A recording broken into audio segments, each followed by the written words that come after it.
ఈరోజు దేవుడు మనకి ఇస్తున్నటువంటి వాగ్దానం. యెషయా గ్రంథం 66 అధ్యాయము 13వ వచనం. ఒకని తల్లి వానిని ఆదరించినట్లు నేను మిమ్మును ఆదరించెదను. హల్లెలూయా. మంచి వాగ్దానం ఈరోజు దేవుడు మనకు అనుగ్రహిస్తున్నాడు.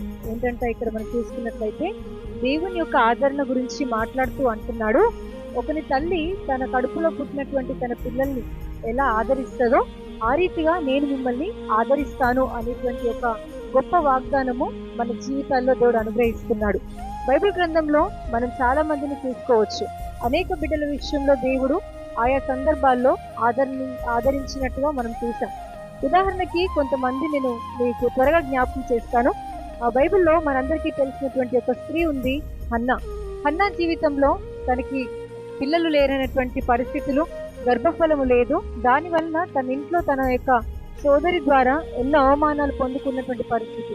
కానీ తను ఒకటే గ్రహించింది, ఎవరి దగ్గర నాకు జవాబు రాదు, కానీ నేను దేవుని దగ్గరికి వెళ్ళి నా యొక్క ప్రార్థన నేను దేవుని దగ్గర మొరపెడతాననేటువంటి ఉద్దేశంతో దేవుని మందిరానికి వచ్చి తను కన్నీటి ప్రార్థన, తన హృదయం అంతా కూడా దేవుని సన్నిధిలోనికి వచ్చి విప్పుకొని మరి ప్రార్థించినప్పుడు గొప్ప ఆదరణ దేవుడు అనుగ్రహించాడు.